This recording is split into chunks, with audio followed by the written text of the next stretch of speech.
दर्पण में ही, किसमें? दर्पण में। दर्पण में ही। इसको कैसे निकालेंगे? आवर्धन। आवर्धन यम बराबर होता है आई प्रतिबिंब प्रतिबिंब की लंबाई डिवाइडेड बाई वस्तु की लंबाई। वस्तु की लंबाई यही होता है ना। इसको हम जैसे एच डैश लिखते हैं, इसको एच लिखते हैं, ठीक है। चलो वही जो फिगर बनाया था वही फिगर हम दोबारा बना लेते हैं, ठीक है। अवतल दर्पण हो गया यहाँ पे हमारे पास, ये हो गया हमारे पास प्रिंसिपल एक्सिस, ये हो गया पोल, ये हो गया हमारे पास एफ, ये हो गया इसका सी। हमने पी वक्रता के अंदर अनंत के बीच में वस्तु को रखा है। प्रतिबिंब डालेंगे हम मुख्य के समांतर प्रकाश किरण, तो कहाँ से होके जाएगा? फोकस से होके जाएगा, ठीक है। दूसरा हम कहाँ से डाल रहे हैं? इसके वक्रता केंद्र से डाल रहे हैं। वक्रता केंद्र से डालेंगे तो फिर अपने ही मार्ग वापस आ जाएगा ये सी है, ठीक है। और वक्रता केंद्र और फोकस के बीच में प्रतिबिंब बना लेगा, ठीक है। ये हो गया हमारे पास। नामकरण कर देते हैं, यह ए है, यह बी है, यहाँ पे यह ए डैश है, यह बी डैश है, ठीक है। कुछ और नहीं, यह यम है और यह यन है।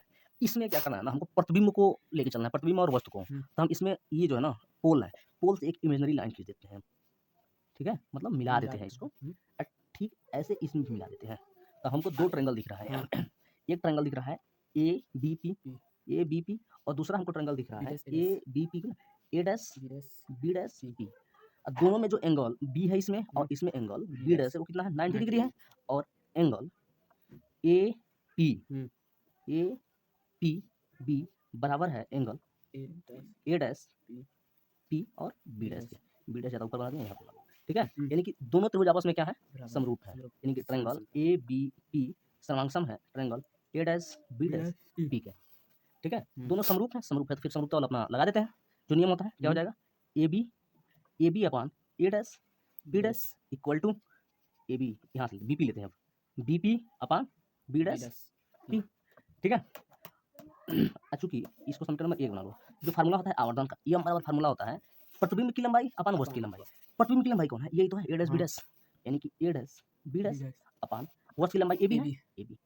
अब बताओ समीकरण 1 से, इस वाले समीकरण से ए डैश बी डैश, इसको थोड़ा सा और यदि मॉडिफाई करें हम, A dash B dash upon A B equal to कितना हो जाएगा? P dash P upon B P हो जाएगा कि नहीं? यानी कि यम बराबर क्या लिख सकते हैं हम? ए डैश बी डैश, यहाँ देखो ए डैश बी डैश ये वाला है, इसको हम ऐसे एच डैश लिख लेते हैं, ठीक है। और यह ए बी लिख लेते हैं equal to B dash P है, बी डैश पी यानी कि यह बी हो गया, माइनस में लेंगे नहीं, और बी पी बी से लेकर पी यानी कि वस्तु की दूरी क्या होगा? माइनस यू होगा। लेकिन एक चीज इसमें हमने लिखना भूल गए हैं, एच डैश तो प्लस होगा ना, नीचे आ रहा है यानी कि माइनस होगा, और ये वाला ऊपर है तो प्लस होगा, यानी कि यहाँ माइनस लिख लेते हैं। अब इससे कट गया, यानी कि यम बराबर फार्मूला क्या आता है हमारे पास?